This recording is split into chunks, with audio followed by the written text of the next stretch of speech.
Hi friends, நாம் இன்றைக்கி ஐன்ஸ் கிச்சனில் ஸ்பைசி சிக்கன் சில்லி மசாலா பார்க்க போகிறோம். 1 கிலோ சிக்கன் வாங்கி நல்லா க்ளீன் பண்ணி எடுத்து வச்சுக்கிட்டாச்சு. பாத்திரத்தில் 4 டேபிள் ஸ்பூன் எண்ணெய் சேர்த்துக்குங்க. எண்ணெய் நல்லா காஞ்சதுக்கப்புறம் 300 கிராம் வெங்காயங்க, பல்லாரி, சின்ன வெங்காயம் ரெண்டுமே மிக்ஸ் பண்ணி தான் நான் நறுக்கி வச்சுருக்கேன். இன்றைக்கி மசாலா இன்னும் எக்ஸ்ட்ரா வேணும் அப்படின்னா நம்ம இன்னும் நிறையா வெங்காயம் தக்காளி சேர்த்துக்கலாம்.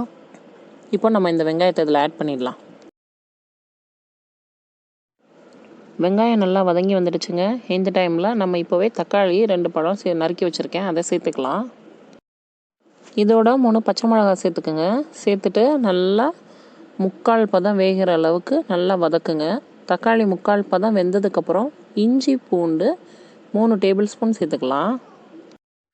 இஞ்சி பூண்டு சேர்த்து நல்லா 3 நிமிஷம் நல்லா வதக்கிட்டுங்க. அதுக்கப்புறம் 1 கைப்பிடி கொத்தமல்லி நல்லா பொடியாக சாப் பண்ணி அதில் சேர்த்துடலாங்க. இது ரைஸ் கூட, சப்பாத்தியோட, தோசையோடலாம் ரொம்ப சூப்பராக இருக்கும். பரோட்டாவோட சூப்பராக இருக்குங்க. நான் 3 டேபிள் ஸ்பூன் மிளகாத்தூள் சேர்த்துருக்கேன்.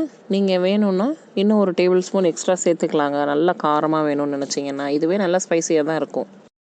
மிளகாத்தூள் சேர்த்து அதை 2 நிமிஷம் நல்லா வதக்கிட்டுங்க. அதோட நம்ம சிக்கன் 1 கிலோ க்ளீன் பண்ணி வச்சுருக்கோம் இல்லையா, அதையும் இதோட சேர்த்துக்கலாம். சிக்கனை நம்ம சேர்த்ததுக்கப்புறம் இந்த மசாலாலாம் சேர்கிற மாதிரி நல்லா ஒரு பெரட்டு விட்டுருங்க. இப்போது நம்ம இதுக்கு தேவையான அளவு உப்பு சேர்த்துக்கலாங்க. இந்த டைமில் உப்பு சேர்த்ததுக்கப்புறம் 3 டேபிள் ஸ்பூன் அளவு தண்ணி ஊற்றிக்கிட்டிங்கன்னா போதுங்க. ஏன்னா சிக்கனில் ஜாஸ்தியாக தண்ணி விடும். கொஞ்சமாக இதில் தண்ணி சேர்த்துட்டு மீடியம் ஃப்ளேமில் ஒரு 5 நிமிஷம் அப்படியே விடுங்க.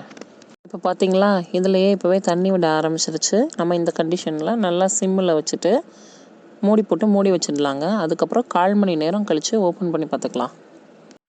15 மினிட்ஸ் ஆகிடுச்சுங்க. நம்ம ஹை ஃப்ளேமில் வச்சுட்டு இனிமேல் நல்லா கிளறி விட வேண்டியது தான்.